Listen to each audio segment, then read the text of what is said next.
شاہ کوٹھی کے کمرے میں ہلکی سی دھوپ کھڑکی کے پردوں سے چھن کر اندر آ رہی تھی۔ فرش پر نرم اور گہرے قالین بچھے تھے، دیواروں پہ بڑے بڑے مصوری کے فریم آوازان تھے اور کمرے کے وسط میں ایک شاندار صوفہ رکھا ہوا تھا۔ کمرے میں ہلکی خوشبو رچی ہوئی تھی، مگر پھر بھی خدیجہ بیگم اپنے ہاتھ میں پکڑا جھارن حرکت دیتی جا رہی تھی۔ اس صفائی میں اس قدر محو تھی کہ قدموں کی چاپ بھی نہیں سن پائیں۔ چند لمحوں بعد اچانک دروازے کے کھلنے کی آواز پر وہ چونکی۔ دروازے سے فروز شاہ داخل ہوا، اونچا لمبا دراز قد، چوڑی جسامت، کثرتی وجود کا مالک، فون کان سے لگائے کسی سے مختصر بات کر رہا تھا۔ اس کی آواز دھیمی لیکن بھرپور اعتماد والی تھی۔ کمرے میں آتے ہی اس کی نظریں سیدھی خدیجہ بیگم پر جا پڑی۔ لمحے بھر کے لیے اس کے چہرے پر ناگواری آئی تھی، مگر اس نے فوراً ہی خود کو سنبھال لیا تھا۔ جبکہ دوسری جانب انہوں نے گھبرا کر جھارن ایک طرف رکھا اور جلدی سے دوپٹے کا پلو سنبھالتے ہوئے سیدھی کھڑی ہو گئی۔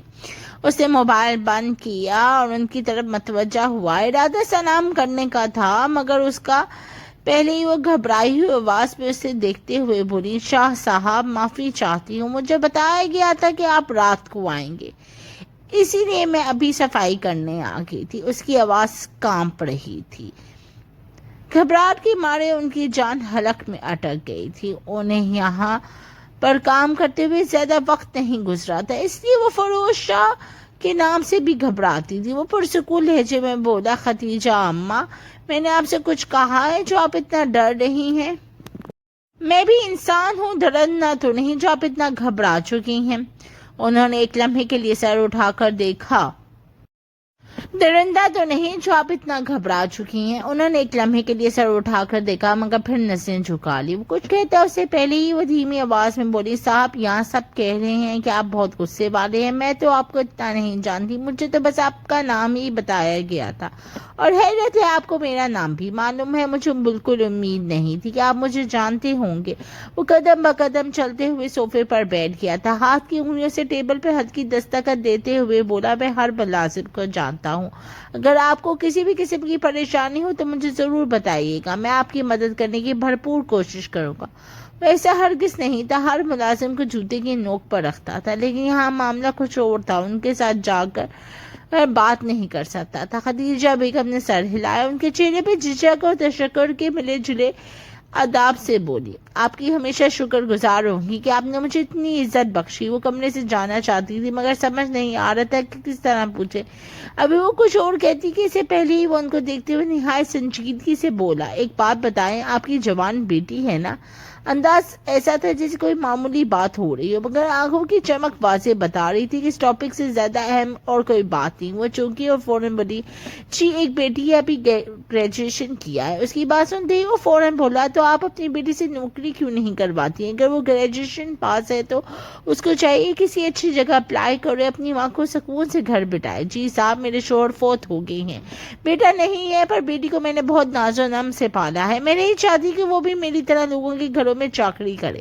میری بس یہی دعا ہے کہ اس کی شادی کسی اچھے گھر میں ہو جائے، یا پھر کسی بڑی کمپنی میں اچھی سی نوکری مل جائے، اس سے زیادہ کچھ نہیں مانگا میں نے۔ وہ نوکری کے لیے جگہ جگہ جا رہی ہے، لیکن کچھ حاصل نہیں ہو رہا۔ اب میں نہیں چاہتی کہ وہ لوگوں کے گھروں کی چاکری کرے، اس لیے میں نے اس کو گھر بٹھایا ہوا ہے، جیسے ہی اس کو کوئی اچھی نوکری ملے گی میں سکون سے گھر بیٹھ جاؤں گی۔ اس کی آواز میں ایک ماں کی کمزوری بھی تھی اور دعاؤں کی شدت بھی۔ فیروز شاہ نے غور سے ان کی بات سنی، پھر پرسکون انداز میں بولا، نام کیا ہے آپ کی بیٹی کا؟ لہجہ ٹھنڈا ٹھار تھا۔ جی روشانی۔ یہ کہتے ہوئے خدیجہ بیگم کے لبوں پر ایک ہلکی سی مسکراہٹ ابھری، جیسے بیٹی کا نام زبان پر لاتے ہی دل کو سکون ملا ہو، اور آخر ملتا بھی کیوں نہ۔ وہ اتنی پیاری اور حسین تھی کہ کوئی بھی اسے دیکھتا دل ہار بیٹھتا۔ فیروز شاہ نے لمحہ بھر توقف کیا، یا پھر فیصلہ کن انداز میں بولا، ٹھیک ہے، صبح اس کو میرے دفتر بھیجیں، کچھ ویکینسیز ہیں، اگر وہ اہل ہوئی تو میں کام دے دوں گا۔ آپ اس عمر میں آ گئی ہیں، بہتر ہوگا کہ آپ آرام کریں، اس کو بولیے گا ٹائم سے آئے، کیونکہ وقت کی پابندی نہ کرنے والے لوگ مجھے بالکل پسند نہیں ہیں۔ खदीजा बेगम की आंखें खुशी से चमक उठी। वो तकरीबन तरसती आवाज में बोली, साहब आप सच कह रहे हैं, खुदा आपको खुश रखे। मेरी बेटी के लिए ये मौका मेरे ख्वाब से भी भरकर है। मैंने कई बार आपसे बात करने की हिम्मत की, लेकिन जानती थी कि आप बात का मतलब कुछ और ही ना निकालें। मैं आपके हमेशा शुक्र गुजार होंगी। फिरोज शाह ने हल्की सी मुस्कुराहट के साथ सर हिलाया और अपनी जेब से कार्ड निकाल कर उनकी तरफ बढ़ा दिया। ये मेरा कार्ड है, सुबह इसके साथ आए या सिर्फ इसको भेज दें। खदीजा बेगम ने दोनों हाथों से कार्ड लिया जैसे कोई कीमती अमानत थामी हो। वो दिल में दुआएं पढ़ती रही और फिर जल्दी से सलाम करके कमरे से बाहर निकल गई। कमरा दोबारा खामोश हो गया था, मगर खदीजा बेगम की कदमों की रफ्तार में वो हल्की सी खुशी और सुकून शामिल था जो बरसों की मेहनत और दुआओं के बाद पहली बार नसीब हुआ था। वक्त की रफ्तार न कभी थम पाई थी और न ही कभी थम सकेगी। रात के सन्नाटे में शाहकोटी से दूर खदीजा बेगम का छोटा सा मकान खामोशी में डूबा हुआ था। बाहर गली के बल्ब की मध्यम रोशनी कमरे की खिड़की के पर्दे से छिन छिन कर अंदर आ रही थी। कमरे में पुराने पंखे की घर घर के साथ खदीजा बेगम की आवाज और रुशाने के कदमों की चाप गूंज रही थी। रुशाने के चेहरे पे चिड़चिड़ाहट साफ नजर आ रही थी। वो कमरे में जली पैर की बिल्ली की मानद इधर उधर चक्कर काट रही थी। कभी चारपाई के करीब आती और कभी खिड़की के पास रुककर हाथ बांध लेती, फिर पलट कर दोबारा चलने लगती। आखिर तेज लहजे पे बोली, अम्मा आपको क्या जरूरत थी सिफारिश करने की? आपको पता है सिफारिश पे मिलने वाली नौकरी इंसान को सिर्फ जलालत देती है। वहां जाकर मुझे उनकी खुशामद करनी पड़ेगी, हर बात पर जी हजूरी करनी पड़ेगी। मैं खुद नौकरी ढूंढ रही थी, आपने क्यों उनसे कहा? आपको पता है लोग बिला वजह बातें बनाएंगे। वैसे भी मेरे ग्रेड्स पर बातें बनती थी कि इनके ताल्लुकात बड़ी कोठी वाले हों से हैं जब ये आला नंबर लाती है। अब नौकरी भी अम्मा आप हद कर दिए। मैंने आपको डिग्री के शुरू में ही कह दिया था कि आप अपने साहब से कोई बात नहीं करेंगे, लेकिन आप सुनती ही कब कहाँ हैं मेरी। वो वाकई बेअकल थी, हर कीमती लम्हे को इस तरह बर्बाद कर देती जैसी जिंदगी नहीं मजाक हो। खदीजा बेगम ने गहरी सांस ली और चारपाई के कोने पे बैठते हुए अपनी बेटी को गौर से देखा। फिर थके हुए मगर सख्त लहजे में बोली, रुशाने तुम्हें तो चाहिए था कि उनका एहसान मानो, उनका शुक्रिया अदा करो, ऊपर से तुम उल्टी सीधी बातें कर रही हो। चुप हो जाओ, बहुत ही काम चोर हो चुकी हो तुम। ये बोलो नौकरी नहीं करनी, तुम्हारी उम्र की बेटियां माँ को कितना सुकून देती हैं, और एक तुम हो, मेरी इतनी मेहनत के बावजूद तुम्हें माँ नजर नहीं आती। तुम्हें मैंने कितना बड़ा किया, कितना पढ़ा लिखाया, सब कुछ किया, और जब मेरा वक्त आया है तो मैं अपनी बेटी की कमाई पर जिंदगी गुजारा था, तो अब तुम्हें मसाइल हो रहे हैं। रुशाना ने अपनी बड़ी बड़ी आंखें और ज्यादा खोलकर माँ को घूरा। अम्मा फजूल बातें नहीं करें, और आप ऐसा कैसे मुझे काम छोड़ कह सकती है? मैंने कितनी जगह अप्लाई किया है, कितने इंटरव्यूज दिए हैं, और हर बार आप ही कोई ना कोई ऐप निकाल देती थी। कभी कहती है ये कंपनी दूर है, कभी कहती है ये लोग मुझे अच्छे नहीं लग रहे, अब आप ही बताएं मैं क्या करूं।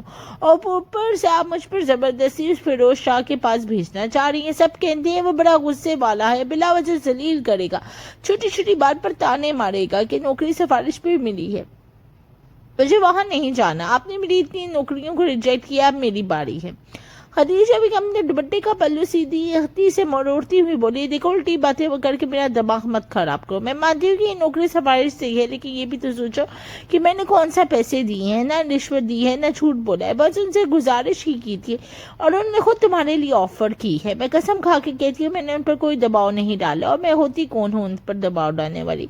उन्होंने अपनी मर्जी से तुम्हें अवसरदगी दी है, अब तुम जाओ, मेहनत से इंटरव्यू दो, अगर वाकई अहल हुई तो तुम्हें नौकरी मिल जाएगी, वरना हमारा नुकसान क्या है। उन्होंने साफ कहा है कि कुछ वैकेंसीज हैं, अगर तुम्हें अहल हुई तो नौकरी मिल जाएगी। उन्होंने ये नहीं कहा कि बगैर इंटरव्यू के तुम्हें नौकरी देंगे।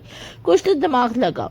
रुशाने ने मुंह फैलाया, दोनों हाथ कमर पर रखे और हल्की तंजिया हंसी के साथ बोली, पता नहीं अम्मा, ना जाने वो किस किस्म का काम देंगे, आप हमेशा मुझे मुश्किल में डाल देती है। पता नहीं किस तरह मैं सब चीजें संभालूंगी, आप हमेशा मुझे मुश्किल में डाल देती है।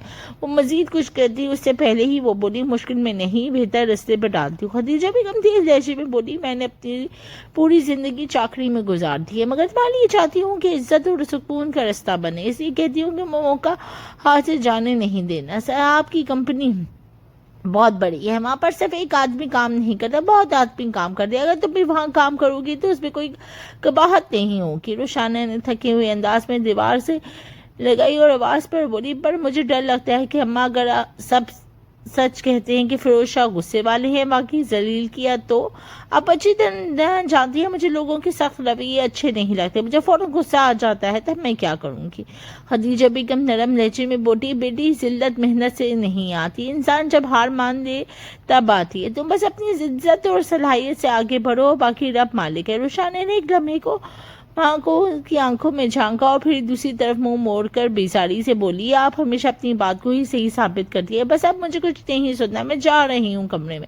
फजूल में आप जब से अपने काम से आई हैं मुझे परेशान कर दिए, कभी ये मसला कभी वो मसला, कितनी बार कहा है आप अपना काम करें, मुझे मेरा काम करने दे। ये कहकर वो तेजी से अपने कमरे में चली गई और दरवाजे जोर से बंद कर दिया। कमरे की खामोशी में दरवाजे की आवाज़ तक गूंजती रही। खदीजा बेगम ने पीछे से हाथ उठाकर मत्थे पर रखा और आयशा से बड़बड़ाई, हाय रब्बा, ये लड़की कभी नहीं सुधरेगी, न जाने कब अकल आएगी इसको। छोटे मकान का सेन सुनसान हो गया था, सिर्फ पुराने पंखे की आवाज और माँ के दिल का बोझ बाकी रह गया था। वक्त धीरे धीरे गुजरता जा रहा था। अगली सुबह का सूरज पूरी आबोताब से रोशन हुआ था। फिरोज शाह के दफ्तर में हल्की रोशनी का इंतजार और एयर कंडीशन की ठंडी हवा एक संजीदा सा माहौल पैदा किए हुई थी। बाहर शीशे की दीवार के पार मुलाजमीन अपनी अपनी मेजों पर झुके हुए मसरूफ दिखाई दे रहे थे, मगर अंदर कैबिन में सुकून और रोब छाया हुआ था। बड़े स्याह रंग के डेस्क पर फाइलों के ढेर के साथ लैपटॉप खुला हुआ था। फिरोज शाह अपनी मखसूस कुर्सी पर नीम झुका हुआ तेजी से कागजात पर दस्तखत कर रहा था। चंद लम्हे बाद उसके कलम की रवानी रुकी, जैसे कि किसी ख्याल ने अचानक दिमाग को अपनी गिरफ्त में ले लिया। वो कुर्सी से सीधा हुआ, गहरी सांस ली और मेज पर रखा इंटरकॉम उठा लिया। बटन दबाते ही खुश मगर साफ लहजे में बोला, इकबाल मेरे कैबिन में आओ अभी। अंदाज टोक था। दूसरी तरफ से सिर्फ एक मुख्तसर जी सर की आवाज आई और लाइन कट गई। फिरोज शाह ने अपनी उंगलियों से मेज पर हल्की हल्की दस्तखत देखना शुरू कर दी। चेहरे पे सख्ती और आंखों में फैसला कुन चमक थी। कुछ ही देर में दरवाजा खुला और मैनेजर इकबाल अंदर दाखिल हुआ। दरमियानी उम्र का सुलझे लिबास में, माथे पर हल्का सा पसीना और हाथ सीने पर जोड़कर झुक कर सलाम किया, अस्सलाम वालेकुम सर।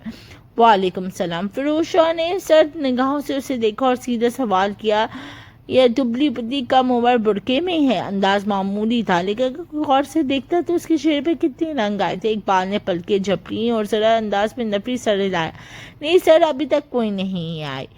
क्यों, किसी को आना है? आज तक फिरोज ने कभी किसी लड़की के लिए इस तरह सवाल नहीं किया था, इसलिए हैरानी वाजिब थी। फिरोज शाह ने कुर्सी पर पीछे टेक लगाई और 2 उंगलियों से कनपट्टी दबाई, फिर ऐसे से बोला, हाँ एक लड़की आई है, मिस रुशाने नाम है। जैसे वो यहाँ आए उसे सीधा मेरे ऑफिस में लेकर आना, कहीं भी रुकने की जरूरत नहीं, मैंने उसको बुलाया है। इकबाल ने फौरन नोटबुक निकाली, कुछ लिखते हुए सर हिला दिया, जी सर ठीक है, और कोई हुक्म? फिरोज शाह का लहजा एकदम सख्त हुआ, और सुनो, मिस रमशा को कॉल करके कह दो कि अब उन्हें नौकरी पे आने की जरूरत नहीं, मैंने नई सेक्रेटरी रख ली है, हर आए दिन उन्हें कोई ना कोई मसला रहता है, कभी बीमारी, कभी शादी, कभी माँ की देखभाल। यहाँ पर कोई दुकान खोलकर नहीं बैठा हुआ है जो किसी भी शख्स को कुछ वक्त के लिए खड़ा कर लूँगा। ये कंपनी है जिसे चलाना मेरा फर्ज है और यहाँ काम करने वालों का भी, इसलिए उनसे माजरत कर लें। इकबाल चूंगा, सर लेकिन अमशा को निकालने के लिए प्रॉपर पेपर वर्क होगा, रिसाइन या टर्मिनेशन लेटर के बगैर। फिरोज शाह ने उसकी बात काट दिया, आवाज बुलंद करते हुए बोला, इकबाल मैंने तुम्हें बता दिया है, आगे का काम तुम्हारा है, मेरा नहीं। खड़े होकर मुझे मत समझाया करो मुझे क्या करना है और क्या नहीं, जो हुक्म दिया इस पर अमल करो, बाकी तरीका तुम्हें आता है तो करो, वरना मैं किसी और को हुक्म दे देता हूँ, तुम्हारे लिए भी अच्छा बंदोबस्त हो जाएगा।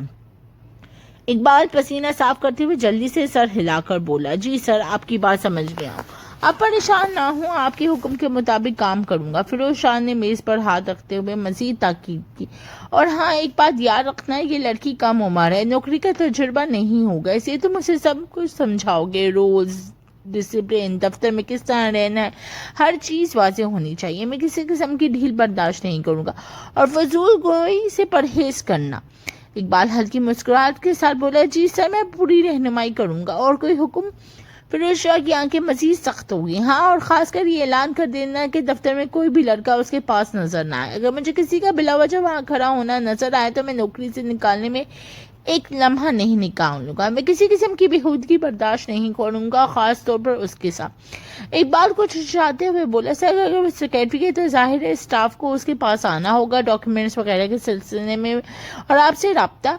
फिरोज शाह ने मेज पर जोर से हाथ मारा, कमरे में गूंज उठा, इकबाल मैंने कह दिया और बस, کوئی بحث نہیں. اسٹاف کو اگر کام ہے تو وہ سیدھا تمہارے پاس آئے, پھر تم اسے دیکھو گے. اس کی ڈیسک پہ کوئی بھی لڑکا نظر نہیں آنا چاہیے. یہ میرا فیصلہ ہے, اس سے کس طرح کام لینا ہے یہ میرا مسئلہ ہے, تمہارا یہ اسٹاف کا نہیں.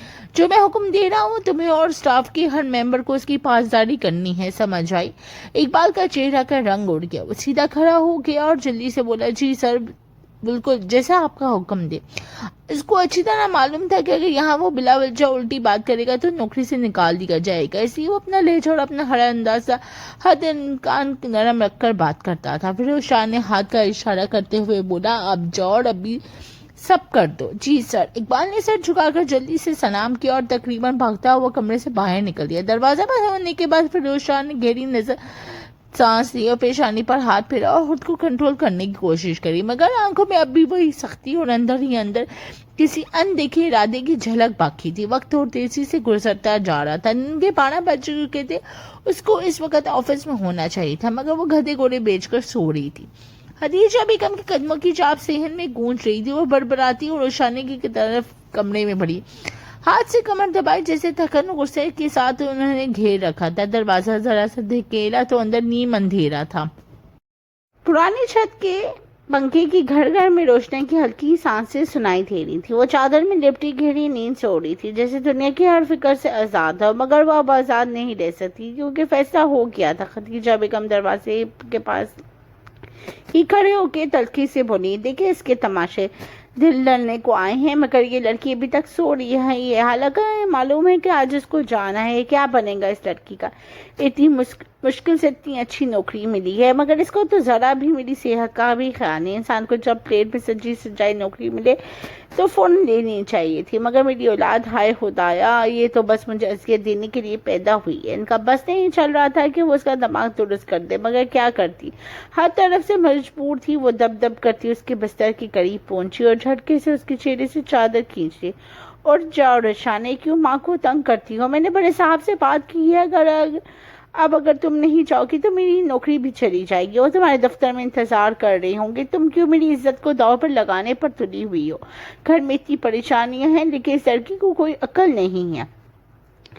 روشانہ نے بے چینی سے کروٹ بدلی اور آنکھیں ملتے ہوئے جھنجھلا کر بولی, ہاں میں تو شہزادی ہوں نا, اور میرا شہزادہ وہاں بیٹھا میرا انتظار کر رہا ہوگا. فضول باتیں نہیں کریں امی, مجھے سفارش والی نوکری نہیں کرنی.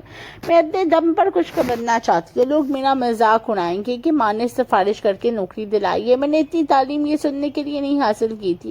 میں رات ہی کو آپ کو فیصلہ اپنا سنا چکی تھی کہ میں ان کے پاس کسی قیمت پر نوکری کے لیے نہیں جاؤں گی. یہ بات پھر آپ کو کیوں سمجھ نہیں آ رہی؟ خدیجہ بیگم نے دونوں ہاتھ کمر پر رکھے اور تیز لہجے میں بولی, کوئی کسی کو کچھ نہیں بتائے گا. تم کیوں اتنا الٹا سیدھا سوچتی ہو؟ اور جاؤ, ورنہ میں تم سے بات نہیں کروں گی. مجھے بس یہ دکھ ہے کہ میں نے اپنی جوانی نوکری کرتے کرتے گزار بیٹھی. چاہتی ہوں کہ تمہاری اچھی جگہ نوکری ہو تاکہ جہیز جوڑ سکو اور تمہیں عزت سے رخصت کر سکوں. میرے حال پر رحم کر لو بیٹی. مجھے بوڑھی جان میں اب اتنی ہمت نہیں ہے کہ لوگوں کے گھروں کی جھاڑو لگاؤں. کچھ تو ماں کا خیال کرو. روشان نے چادر جھٹک کر ایک جھٹکے سے اٹھ کر بیٹھ گئی. بال بکھرے ہوئے تھے, آنکھوں میں غصہ اور تھکن دونوں نظر آ رہی تھی. وہ ماں کو گھورتے ہوئے بولی, آپ ہمیشہ مجھے بلیک میل کرتی ہیں امی. کبھی اپنی صحت کا رونا, کبھی جہیز کا بہانا. اب اچھی نہیں ہے, آپ مجھے بس دبانا چاہتی ہیں. وہ باقی جھنجھلا گئی تھی. وہ تیزی سے بستر سے اٹھی اور زور سے قدم مارتی ہوئی واش روم کی طرف چل دی. دروازہ دھڑام سے بند ہوا تو کمرے میں ایک لمحے کو خاموشی چھا گئی. خدیجہ بیگم نے بے بسی سے چھت کی طرف دیکھا. وہ گہری سانس لے کر دوپٹے کا پلو ماتھے پہ رکھ لیا. وہ زیر لب بڑبڑائیں, چاہے جتنا غصہ کرے آفس ضرور جائے گی. میرا رب مجھے رسوا نہیں کرے گا. ان کے چہرے پہ تھکن کے ساتھ ساتھ ایک سکون سا ابھر آیا ہوا تھا, جسے دل نے مان لیا تھا کہ بیٹی لاکھ انکار کرے کہ ماں کی بات رد نہیں کرے گی. کمرے میں ویسے پنکھے کی گھر گھر باقی رہ گئی تھی اور ایک ماں کی امید جو بیٹی کے ضدی رویے کے باوجود بچھی نہیں تھی. شاہ انڈسٹریز کی بلند و بالا عمارت کے شیشے دھوپ میں جگمگا رہے تھے. گیٹ پہ سیکیورٹی اہلکار مستعد کھڑے تھے اور اندر داخل ہوتے ہی وہ کارپوریٹ ماحول کا روپ इंसान के कदम बांध देता था। रोशाना ने जैसे ही बड़े गेट पे कदम रखा, दिल की धड़कन तेज हो गई थी। स्याह बुर्के में मबलूस अपने बैग की पट्टी मजबूती से थामे वो अंदर दाखिल हुई। वो ना चाहते हुए भी खदीजा बेगम की बात मानने पर राजी हो गई थी। वसी हॉल में रिसेप्शन के अकम में बड़े बड़े लोगोस और कंपनी के प्रोजेक्ट्स की तस्वीरें लगी हुई थी। क्रिस्टल लाइटों की चिमचिलाहट और मुलाजमीन की तेज चालों से और भी घबराहट में मुब्तला कर रही थी। नजर जैसे ही रिसेप्शन पर बैठी लड़की पे पड़ी, रुशाना ने बेख्तियार अपनी चादर संभाली। रिसेप्शनिस्ट जदीद लिबास में मेकअप किए हुई थी, इत्मीनान भरी मुस्कुराहट के साथ अपने कंप्यूटर पर बैठी हुई थी। रुशाना धीरे कदमों के साथ आगे बढ़ी। दिल की धड़कन काबू से बाहर थी। वो उससे पहले भी कई जगहों पर इंटरव्यू दे चुकी थी, मगर आज से पहले इतनी बड़ी कंपनी में कभी नहीं गई थी। वो अपना लहजा काबू में रखते हुए बोली, अस्सलाम वालेकुम, मेरा नाम रुशाना जुल्फकार है, मुझे बुलाया गया है, क्या मैं अंदर जा सकती हूँ? रिसेप्शनिस्ट ने सर उठाकर उसे ऊपर से नीचे तक देखा। आंखों में हैरत और हंसी की झलक थी, होंठों पे तेज मुस्कुराहट उभरी। आप जैसी लड़कियों यहाँ क्यों बुलाया जाएगा? उसने हकारत से कहा। रोशाना ने गहरे सांस लिया, जब्त किया और नरमी मगर कार से जवाब दिया, इंटरव्यू के लिए बुलाया है फिरोज साहब ने। आप उनसे पूछ रहे थे कि मैं जा सकूं, मेरे साथ फजूल कोई नहीं करे। रिसेप्शनिस्ट ने हंसी दबाई, आवाज में तज नुमाया था। देखिए मोहतरमा, ये कोई मामूली फैक्ट्री नहीं है जहाँ आपको यूं खड़ी होकर सर का नाम लेंगे और अंदर चले जाएंगे। ये शाह इंडस्ट्रीज है, यहाँ आने के लिए बहुत पापड़ बेलने पड़ते हैं और फरोज शाह से मुलाकात वो तो कई रियासतों के बाद होती है। बेहतर आप वापस चली जाए, मेरा और अपना वक्त ज़ाया ना करें। रोशाना के लब भेज दिए, मगर आंखों में एक चमक आ गई थी। वो संभल कर सीधी खड़ी हुई और धीरे मगर मजबूत लहजे में बोली, मोहतरमा आप मेरी बात सुन लें, किसी को उसके लिबास से जज नहीं करना चाहिए। आप इतने बड़े ओहदे पर बैठी हैं, पढ़ाई के बराबर नहीं है। बेशक मैंने ढांबा हुआ लिबास पहना है, लेकिन तहजीब मामले में आपसे ज्यादा बाशऊर हूँ। आप बस मिस्टर फिरोज को कॉल करें और बता दें कि रुशाना जुल्फकार आई हैं। अगर वो मुझे पहचानती हैं और अंदर बुलाते हैं तो मैं जाऊंगी, वरना माजरत के साथ वापस चली जाऊंगी और दोबारा यहाँ का रुख भी नहीं करूंगी। वो अपनी इंसल्ट कभी बर्दाश्त नहीं कर सकती। रिसेप्शनिस्ट लम्हों को साकित रह गई, फिर उसके लहजे के इत्मीनान ने उसे झिझकने पर मजबूर कर दिया। उसने तेजी से इंटरकॉम उठाया और अंदर राब्ता किया। चंद सेकंड्स के अंदर उसका चेहरा बदल गया। जी सर, बिल्कुल अभी भेजती हूँ। इंटरकॉम रखकर उसने नजरें झुका ली और आवाज में अब नरमी और शर्मिंदगी थी। माफ कीजिएगा मिस रोशाना, मेरे पास आपका नाम दर्ज नहीं था, इसलिए मैंने आपके साथ ऐसे बात की। बुरा मत मानिएगा और प्लीज सर से मेरी शिकायत नहीं कीजिएगा। उन्होंने बड़ी इज्जत से कहा है कि आपको ऊपर भिजवा दो, माजरत चाहती हूँ। रोशाना ने कमी को रुक कर उसे देखा, आंखों में सख्ती और लबों पर तलखी थी। शिकायत तो मैं आपकी लाजमी करूंगी, क्योंकि आज आपने मेरे साथ ऐसा किया है तो कल किसी और के साथ भी करेंगी कि आपका रवैया आपके ओहदे के खिलाफ है। रिसेप्शनिस्ट बोली, नहीं प्लीज मैडम, मेरी बात सुने, मैं वादा करती हूँ। मगर रोशाना ने एक कदम भी नहीं रुका, मजबूत कदमों से लिफ्ट की तरफ भर गई। रिसेप्शनिस्ट पीछे से मैडम पुकारती रह गई, लेकिन वो संजीदा चेहरा और दिल में मिक्स जज्बात लिए सीधे आगे बढ़ती रही। लिफ्ट के आईने में अपनी परछाई देखकर उसने एक दमे को गहरी सांस ली। दिल में अजीब सा खौफ और अज़म एक साथ जगह बनाए हुए था। अब आगे वो लम्हा आने वाला था जिस पर उसकी माँ की दुआएं और उसकी सिद्धी अना दोनों में इम्तिहान पे पड़ने वाली थी। फिरोज शाह का केबिन का दरवाजा ऊंचा और भारी था। रोशाना ने गहरी सांस ली और एक लम्हे को रोकी, फिर आहिस्ता से दस्तक दी। अंदर से ठंडी मगर मजबूत आवाज आई, आइए। वो हिम्मत बांध कर दरवाजा खोलकर अंदर दाखिल हुई। सामने कुशादा कमरा था, दीवारों पर बुकों की अलमारियां थी। एक तरफ बड़ी बड़ी फाइलों से बड़ी शेल्फे और के सामने गहरे रंग की मेज जिस पर लैपटॉप खुला हुआ था। फिरोज शाह से लैपटॉप पर झुका तेजी से कुछ टाइप कर रहा था। रोशाना के दाखिल होते ही उसे मखस एक नजर उस पर डाली और जैसे किसी गैर अहम चीज को देख रहा हो, और फौरन दोबारा स्क्रीन में वह हो गया। अंदाज ऐसा था जिसे काम से जरूरी उस वक्त कोई दूसरा काम हो ही नहीं। रोशाना का दिल में दान पिसे, सर झुकाकर मुंह में बड़बड़ाई, कितना घमंडी इंसान है ये। क्या सोचकर अम्मी ने मुझे इसके पास भेजा, आप बिला वजह इसकी गुलामियां करूं? एक गहरी सांस लेकर वो उसकी तरफ बढ़ी और फिर अदब से बोली, अस्सलाम वालेकुम सर, मुझे अम्मी ने भेजा है आपके पास कि आप मुझे नौकरी देंगे। लहजा के लड़खड़ाया हुआ था, लेकिन अंदाज दो टोक था। फिरोज ने अब जरा फुर्सत से नजरें उठाई। उसकी आंखों में गहरी संजीदगी थी मगर चेहरे पर सुकून था। उसने हल्की सी कुर्सी की तरफ इशारा किया, बैठो। रोशा ने जरा घबराई से आगे बढ़ी, कुर्सी आहिस्ता से खींची मगर मोहतात अंदाज में बैठ गई। हाथ पे एक पर सख्ती से जमाए हुए थे। इतनी बड़ी कंपनी, इतना शानदार ऑफिस, ना जाने कि उसका अतमाद धीरे धीरे लूज हो रहा था। फिर उसने आजमाइशी तौर पर उसे देखना शुरू किया। तो बताओ, नौकरी क्यों करना चाहती हो? वो बगैर इंटरव्यू के नौकरी दे दे, ये मुमकिन नहीं था। रोशा ने हिचकिचाते हुए जवाब दिया, मेरी माँ चाहती है कि मैं ये जॉब करूँ। उनकी ख्वाहिश है कि मैं सेटल हो जाऊँ और मैं भी यही चाहती हूँ कि वो आराम करे और मैं उनका बाजू बन जाऊँ। फिर उसने हल्की सी मुस्कुराहट दबाई और फिर तंजी अंदाज में बोला, तो मतलब अपनी खुशी के लिए नहीं, सिर्फ माँ को खुश करने के लिए नौकरी करनी चाहती हैं आप? रोशा ने नजरें झुका ली मगर लहजे में हल्की सी तेजी आ गई। माँ की खुशी ही मेरी खुशी है, उनको सुकून देना चाहती हूँ, वो मुंह ताप कर बोल कर जवाब दे रही थी। फिर उसने कुर्सी से टेक लगाते हुए हाथ बांध लिए। पहले ये ख्याल क्यों नहीं आया? अब जब नौकरी हथेली पे सजा कर दी जा रही है तो लेने के लिए आ गई हो? वो जानबूझकर उसको आंख लगा रहा था। रोशानी के लबों पर सख्ती आ गई। उसने नजर उठाकर उसको देखा और नहायत सर्द लहजे में बोली, मर्जी है सर, नहीं देना चाहते तो ना दे, मैं खुद अपनी मेहनत से ढूंढ लूंगी, किसी के एहसान की मोहताज नहीं हूँ। पढ़ाई जब अपने बलबूते पर कर सकती हूँ तो नौकरी भी ढूंढ कर ही ले लूंगी। कमरे की फिजा में लम्हे भर को खामोशी छा गई। फिरोज ने हल्का सा सर झटका, फिर मुद्दा मुस्कुराहट के साथ बोला, तुम खदीजा अम्मा की बेटी हो, उस नस्ब से तुम्हें मैं ये मौका दे रहा हूँ। सेक्रेटरी की पोस्ट है, बुनियादी जिम्मेदारियां टाइम टेबल सेट करना, मीटिंग्स ऑर्गेनाइज करना और ऑफिशियल डॉक्यूमेंट्स को मुंजिम रखना है। सैलरी 50,000 होगी। काम के मामला में कोताही बर्दाश्त नहीं की जाती और जहाँ गलती करोगी वहाँ डांट की जिम्मेदार भी होगी, इसलिए अपने आप को हर चीज के लिए तैयार रखना। रोशा ने तख्त लहजे में बोली, अगर सिर्फ नस्बत की वजह से देर है तो मुझे नहीं चाहिए। ना जाने कि वो बिला वजह उससे अटक रही थी, शायद गुस्सा था वो न जो उस पर निकाल देना चाहती। फिर उसने अब सीधी नजरें उस पर जमाई जैसे उसकी जिद का जायजा दे रहा हो। नेचर नरम मगर मजबूत था। तुम्हारी काबिलियत देखनी है, इसीलिए सवाल करूंगा, बाकी फैसला तुम पर छोड़ दूंगा। यहाँ रहना है तो आजिज़ी से रहना होगा, वरना आप जा सकती। उसने एक लम्हे को नजर उठाकर देखी तो वो अब खामोश हो गई थी।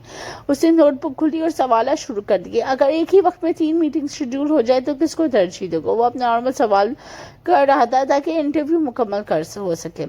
रोशानी ने जरा संभल कर जवाब दिया, जिस मीटिंग का ताल्लुक बढ़ा रहा है इस कंपनी के प्रोजेक्ट या बिजनेस डील से होगा, उसे पहले रखूंगी, बाकी को रीशेड्यूल किया जा सकता है। फिर उसने हल्का सा सर हिलाया। अच्छा, और अगर मैं तुम्हें रात तक काम करने का कहूँ तो? जरूरत पड़ेगी तो करूंगी, लेकिन रोज का असूल नहीं होना चाहिए। इंसान मशीन नहीं होता और मैं एक लड़की जात हूँ, लड़कियों को हर कदम फूंक फूंक कर उठाना होता है। फिर उसके चेहरे पे एक लम्हे को खुशगवार हैरत उठ पड़ी। वो कलम घुमाता हुआ बोला, दिलचस्प, तुम्हें इत्मीनान है? रोशानी सर लहजे में बोली, इत्मीनान जरूरत से पैदा होता है सर, जिंदगी ने सिखाया। वह एक एक लफ्ज संभल कर अदा कर रही थी। फिर उसने कुछ लम्हे उसे देखा, फिर नरम लहजे में बोला, ठीक है, तुम्हें ये नौकरी मिल गई है। रोशानी के चेहरे पर कोई खुशी नहीं हो रही। उसने बस हल्की सी सरसरी मुस्कुराहट के साथ जवाब दिया, शुक्रिया, मगर याद है कि ये फैसला आपका है। मैं अपनी मेहनत से अपनी जगह साबित करूंगी, इसलिए मुझे सिफारिश का ताना नहीं दिया जाए।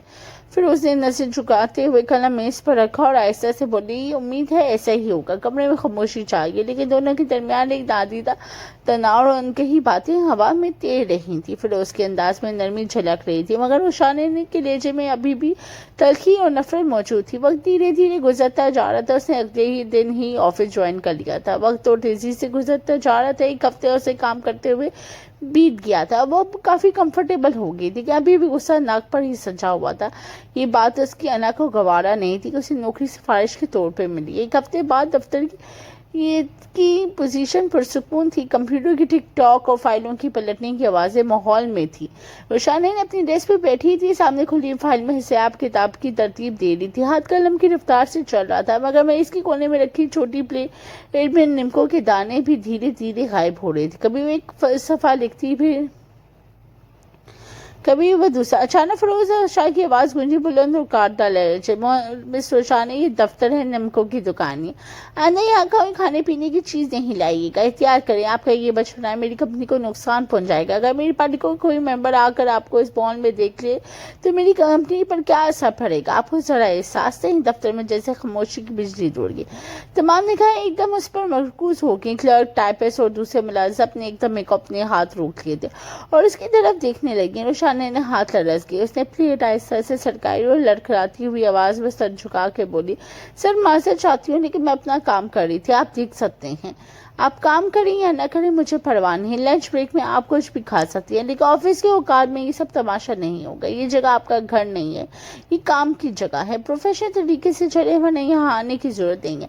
उसका आखिरी जुमला चाकू की तरह दिल में उतर गया। फिर उसने इस कदमों से पलटा और अपने कैबिन की तरफ भर गया। पीछे रुशाने ने बामुश्किल अपने आंसू रोके। वह अपनी जगह से उठी और जल्दी जल्दी गैलरी तक पहुंची। बाहर निकलती ही जब टूट के आंखों से गर्म आंसू टप टप रहे थे। वह हश्कियां को रोकते हुए दीवार से टेक लगा के बोली, ये खबीस खुद को समझता क्या है, बिला वजह सबके सामने जलील किया। जहरीले नाक की नौकरी करने से बेहतर है कि मैं भीख मांग लूं। अब यहाँ नहीं आऊंगी, बस बहुत हो चुका। उसके हाथ कांप रहे थे। उसने रुमाल से आंसू साफ किए और वापस डेस्क की तरफ पलटी। वहां पहुंचकर कलम उठाया और सफेद कागज पर इस्तीफे के अल्फाज लिखने लगे। जुमले सीधे मगर सख्त थे, लेकिन लिखते वक्त उसके दिल की धड़कन तेज होती जा रही थी, जैसे हर लफ्ज के साथ वो अपनी कैद से आजाद हो रही थी।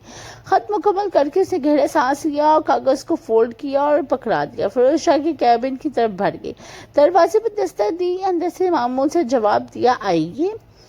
रुशाने ने खामोशी से खत मेज पर रखा और नसें उठाकर बोली, मैं आपके पास नौकरी नहीं करना चाहती। मैं आप में बिल्कुल भी तमीज़ नहीं है कि सबके सामने एक मुलाजिम से किस तरह बात की जाए। आप मेरी सलाहियत ही नहीं, मैं जा रही हूँ।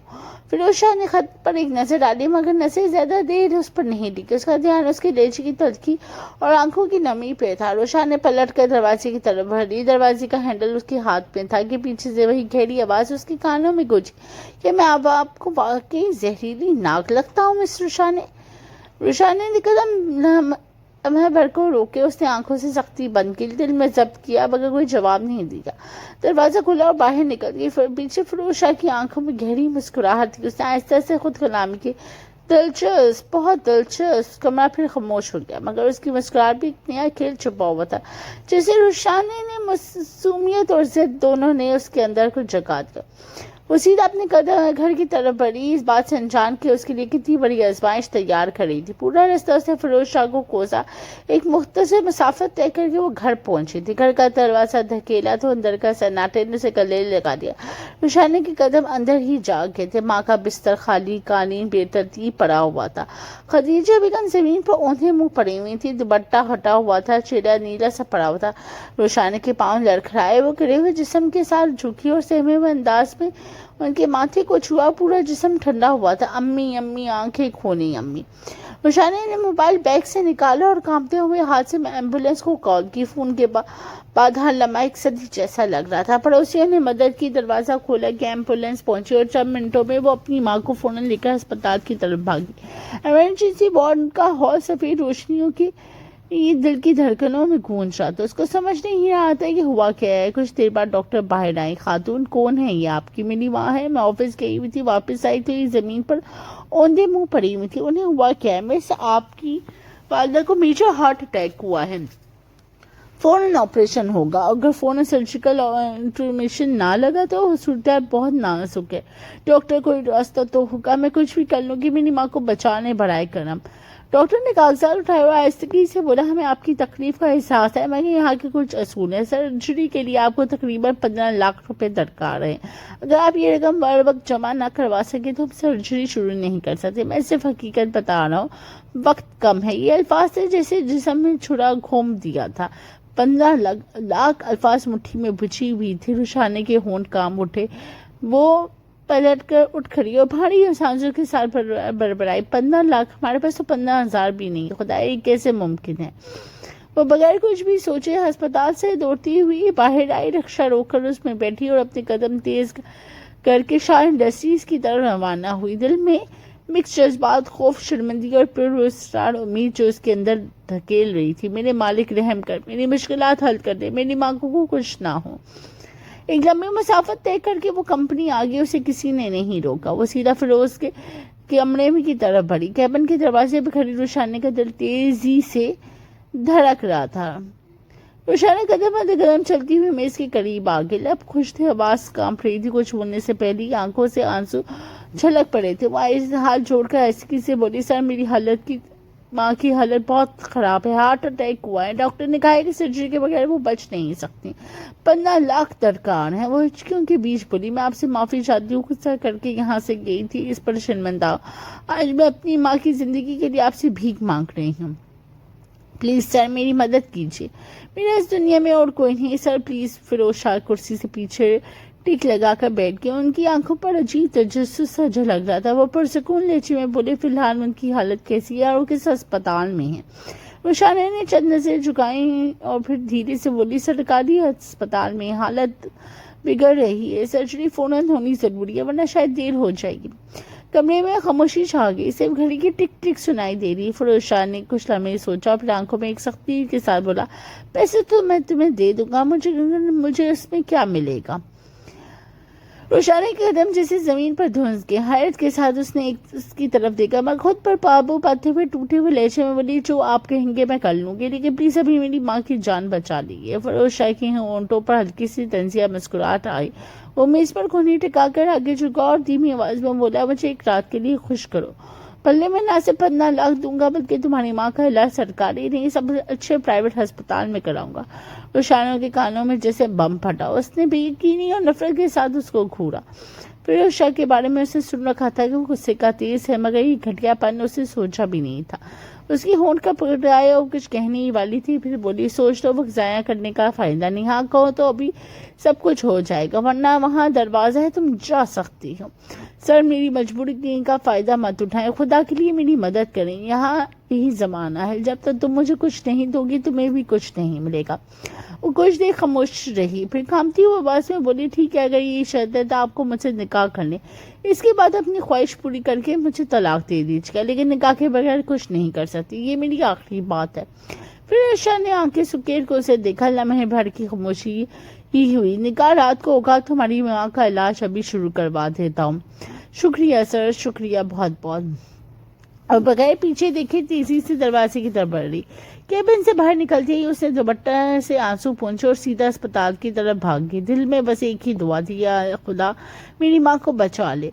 वक्त धीरे धीरे गुजरता रहा। रात की ठंडी हवा अस्पताल की राहदारी की खिड़कियों से अंदर आ रही थी। सफेद दीवारों पर मध्यम रोशनी जल रही थी और फिजा में जरासीम खुशबू थे। अभी कुछ देर पहले ही सर्जरी मुकम्मल हुई थी और खदीजा बेगम को आईसीयू में मुंतकिल किया गया था।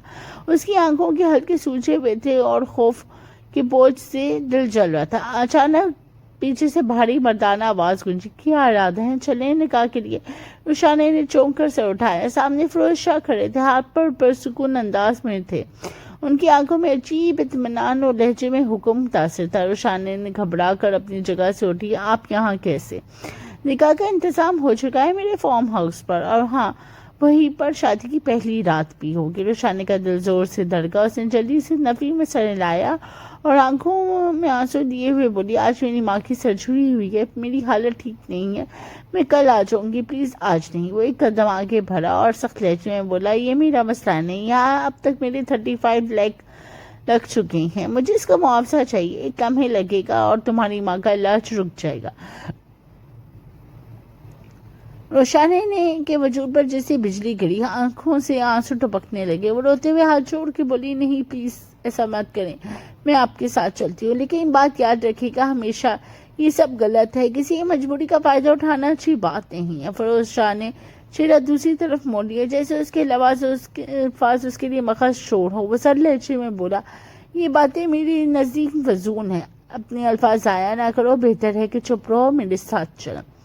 वो ये कहकर रुख मोड़ कर एक तरफ हो गया। उसके कदमों की चाप राहदारी में गूंजी। रुशाना के आंसू उसके पास और कोई रास्ता नहीं था। वो आहिस्ता आहिस्ता रोती हुई इसके पीछे चल पड़ी।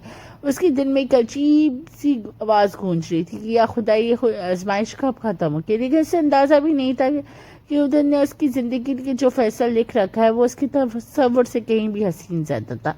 अभी वो सच्चाई से बेखबर थी और सिर्फ फिरोज शाह के पीछे अपनी टूटी हिम्मत और आंसुओं के साथ कदम बढ़ा रही थी। फार्म हाउस की रात की फिजा पुरसुकून थी और आसमान पर हल्की रोशनी बिखरी थी।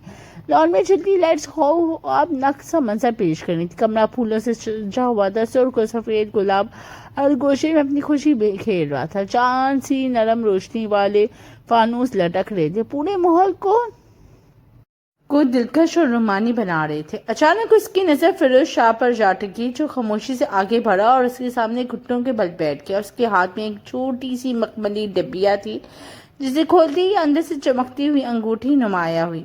روشانی کی سانس جیسے رک سی گئی، وہ حیرت سے اس عمل کو دیکھ رہی تھی۔ فیروز شاہ گہری لیکن نرمی سی بھری آواز میں بولا، روشانی، میں جانتا ہوں تمہیں یہ سب بہت عجیب لگ رہا ہوگا، لیکن مجھے آج سچ کہنا ہے، تمہاری ماں کو نوکری کی آفر میں نے جان بوجھ کر دی تھی۔ میں تمہیں پہلے ہی سے ہی جانتا تھا۔ تمہاری معصومیت، تمہاری محنت اور تمہاری بہادری نے مجھے تمہاری طرف کھینچ لیا تھا۔ روشانی نے حیرت سے پلکیں جھپکائیں، دل کی دھڑکن جیسے تیز ہو گئی ہو۔ وہ دھیرے سے بولی، یہ سب آپ سچ کہہ رہی ہیں؟ اور جو شرط آپ نے رکھی تھی؟ فیروز نے اس کی طرف انگوٹھی بڑھاتے ہوئے گہری سانس لی۔ وہ شرط بھی جان بوجھ کر تھی۔ میں تمہیں آزمانا چاہتا تھا، تمہارے کردار کو پرکھنا چاہتا تھا۔ روشانی، یقین جانو میں تمہارے ساتھ کبھی غلط سوچ بھی نہیں سکتا۔ میں تمہیں صرف اور صرف اپنی زندگی کا حصہ بنانا چاہتا ہوں۔ یہ سب کچھ، یہ سارا انتظام صرف تمہیں پرپوز کرنے کے لیے کیا تھا۔ روشانی کی آنکھوں میں آنسو آ کے وہ دھیرے سے بولی کہ واقعی آپ مجھ سے محبت کرتے ہیں یا یہ بھی ایک آزمائش ہے؟ فیروز اس کی آنکھوں میں جھانکتے ہوئے بولا، یہ کوئی آزمائش نہیں، یہ میرا دل ہے۔ میں تم سے بہت محبت کرتا ہوں، اتنی محبت جو شاید لفظوں میں کبھی بیان نہ کر سکو۔ جب تم مجھ سے لڑتی ہو، ڈوبتی ہو یا ڈر جاتی ہو، تبھی تم مجھے سب سے زیادہ خوبصورت لگتی ہو۔ تمہاری آنکھوں کی سچائی اور تمہارے دل کی پاکیزگی نے مجھے قیدی بنا لیا ہے۔ میں چاہتا ہوں کہ میری زندگی کے ہر لمحے میں تمہارا ساتھ ہو۔ روشانی کے ہونٹ کانپے، وہ دھیرے سے بولی، لیکن آپ نے کہا تھا نکاح؟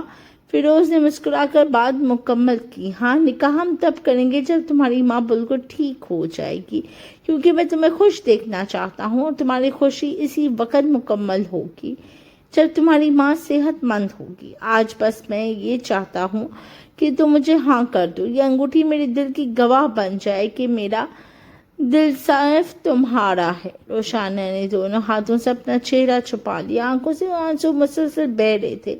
دل کے کسی کونے میں جو بوجھ برسوں سے تھا وہ جیسے اترنے لگا تھا۔ کچھ لمحوں بعد اس نے ہاتھ آگے بڑھا دیے۔ فیروز نے نرمی سے اس کی انگلی میں انگوٹھی پہنا دی۔ روشانی نے ٹوٹتی ہوئی آواز میں کہا، ہاں، میں مانتی ہوں، میں آپ سے محبت کرنے لگی ہوں۔ فیروز نے سکون بھری سانس لی، جیسے برسوں سے اس لمحے کے لیے وہ ترس رہا ہو۔ وہ کھڑا ہوا اور روشانی کے آنسو صاف کرتے ہوئے بولا، اب یہ آنسو خوشی کے ہوں گے، غم کے نہیں۔ میں وعدہ کرتا ہوں کہ تمہیں کبھی نہیں رلاؤں گا میں۔ روشانی نے سر جھکا کر مسکرا دی۔ لمحے بھر کے لیے دنیا کی ساری تکلیفیں جیسے غائب سی ہو گئی تھی، اور باقی رہ گیا تھا صرف ایک دل کا سکون اور ایک محبت کا آغاز۔ وقت اور تیزی سے گزرتا جا رہا تھا۔ 2 مہینے بعد ان کا نکاح دھوم دھام سے ہوا، اور وہ رخصت ہو کر اپنے شوہر کی کوٹھی میں آ گئی تھی۔ کمرے کی فضا میں دلہن کے کمرے کی مخصوص خوشبو رچی ہوئی تھی۔ گلاب اور موتی کے پھولوں سے سجا کمرہ مدھم روشنی میں خوابناک لگ رہا تھا۔ روشانی دوپٹے کے نیچے گھونگھٹ میں سمٹی ہوئی بیٹھی تھی۔ دل کی دھڑکنیں اتنی تیز تھیں کہ جیسے وہ پورے کمرے میں سنائی دے رہی ہو۔ اس کے ہاتھ کانپ رہے تھے، اور دل ایک عجیب سی بے چینی اور خوشی کے امتزاج میں گھرا ہوا تھا۔ چند لمحوں بعد دروازہ آہستگی سے کھلا اور فیروز شاہ کمرے میں داخل ہوا۔ اس کے قدموں کی چاپ روشانی کے کانوں میں گونجی تو وہ مزید سمٹ گئی۔ فیروز شاہ نے کمرے کو ایک نظر دیکھا اور پھر آہستگی سے اس کے قریب آ بیٹھا۔ اس نے محبت سے ہاتھ بڑھا کر گھونگھٹ اٹھایا۔ روشانی کا چہرہ سامنے آتے ہی اس کی آنکھوں میں ایک عجیب سی روشنی بھر گئی۔ وہ چند لمحے بغیر پلک جھپکے اسے دیکھتا رہا، جیسے برسوں کی پیاس کو ایک نظر میں بجھانا چاہتا ہو۔ روشانی، وہ دھیرے سے بولا، تم میری سوچ سے بھی زیادہ حسین ہو۔ روشانی نے گھبرا کر نظریں جھکا لی۔ اس کے ہونٹوں پہ ہلکی سی مسکراہٹ آئی، مگر دل کی دھڑکن اور تیز ہو گئی۔ فیروز اس کے ہاتھ کو اپنے ہاتھ میں لے کر بولا، مجھے تمہیں کچھ کہنا ہے، چاہے تمہیں حیرت ہو، لیکن میں تمہیں تب سے چاہتا ہوں جب تم اسکول جاتی تھی، میں تمہیں دور سے دیکھتا تھا، تمہاری معصومیت، تمہاری سادگی سب میرے دل پہ نقش ہو گئے تھے۔ جیسے جیسے تم بڑی ہوتی گئی میری طرف بڑھتی گئی، میں نے خود کو روکا لیکن دل کو روک نہیں پایا۔ تم میرے لیے ہمیشہ ایک خواب رہی ہو اور آج وہ خواب حقیقت بن کر میرے سامنے موجود ہے۔ روشانی کی آنکھوں میں نمی جھلکنے لگی، وہ لرزتی ہوئی آواز میں بولی، ان 2 مہینوں میں جس طرح آپ نے میرا ساتھ دیا، میرا ماں کا خیال رکھا، میرا ہاتھ تھاما، میں کبھی نہیں بھول سکتی۔ آپ نے مجھے وہ سکون دیا جس کی ہر لڑکی آرزو کرتی ہے۔ آپ صرف میرے شوہر نہیں، میرے محسن بھی ہیں۔ فیروز اس کی بات پر ہلکی مسکراہٹ کے ساتھ بولا، محسن نہیں، آب حیات، میں تمہیں ہمیشہ اپنی سانسوں کی طرح عزیز رکھوں گا۔ میں اکیلا ہوں روشانی، میری دنیا میں کوئی نہیں، تم پہلی اور آخری لڑکی ہو جسے میں نے ٹوٹ کر چاہا ہے اور آج تم میری ہو۔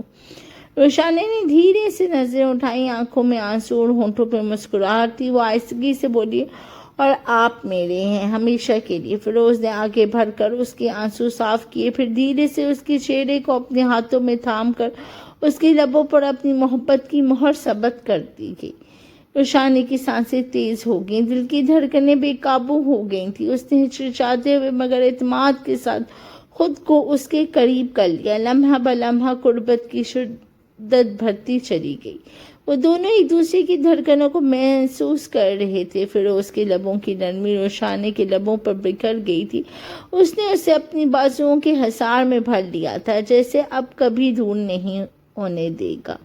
روشانی نے بھی اپنا وجود اس کے حوالے کر دیا۔ آج رات وہ دونوں ایک دوسرے کو پا کر مکمل ہو گئے تھے، ایک جسم 2 جاں، ایک احساس، ایک محبت۔ روشانی کے دل میں سکون اتر آیا، اس کی زندگی کا سب سے مشکل سفر اسے اس کی منزل تک لے آیا تھا، اور فیروز کے دل کو وہ سکون نصیب ہوا جس کی تلاش میں وہ برسوں بھٹکتا رہا تھا۔ رات کے سکون میں ان کی سانسیں اور دھڑکنیں ایک دوسرے میں گھل مل گئی تھیں۔ وہ لمحہ تھا جہاں محبت اپنی انتہا کو پہنچی اور دونوں ایک دوسرے میں ڈھل گئے تھے۔